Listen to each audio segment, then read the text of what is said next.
നമ്മുടെ സിനിമകളിൽ ഡിസിപ്ലിൻ വേണം.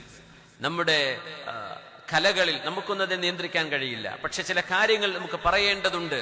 കൊലപാതകങ്ങളും ക്രൂരതകളും നമ്മുടെ മക്കള് 10ാം ക്ലാസ്സിലെ കുട്ടി തന്റെ സഹപാഠിയെ അടിച്ചു കൊല്ലുമ്പോ എവിടുന്ന് ഇത് ഇങ്ങനെ ചെയ്യാൻ തോന്നി എന്ന് പറയും. അവർക്ക് പറയാനുള്ള മറുപടി സിനിമയിലുള്ള ക്രൈം സീനുകളാണെന്നാണ്. സിനിമയിലെ ക്രൈം സീനുകൾ, അടിയും കുത്തും വെടിവെക്കലും, ഇത് കാണുമ്പോൾ സ്വാഭാവികമായി മക്കൾ അതിനെ ഇമിറ്റേറ്റ് ചെയ്യും, അതിനെ കോപ്പിയടിക്കും.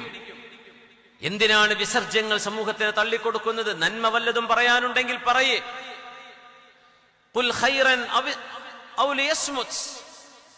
നന്മ പറയാനുണ്ടെങ്കിൽ പറയിൻ, ഇല്ലെങ്കിൽ നിങ്ങൾ മിണ്ടാതിരിക്കൂ. സമൂഹത്തെ വഴിതെറ്റിക്കാൻ അല്ലെങ്കിലേ സമൂഹം ഒഴുകുന്ന ഒഴുക്ക് മലിനമായ ഒഴുക്കിലാണ്. ആ ഒഴുക്കിലേക്കാണ് ലഹരിയുടെയും കൊലപാതകത്തിന്റെയും ക്രൂരതയുടെയും ചിത്രങ്ങൾ നമ്മുടെ മക്കളുടെ മുമ്പിലേക്ക് വന്നുകൊണ്ടിരിക്കുന്നത്. അതുകൊണ്ട്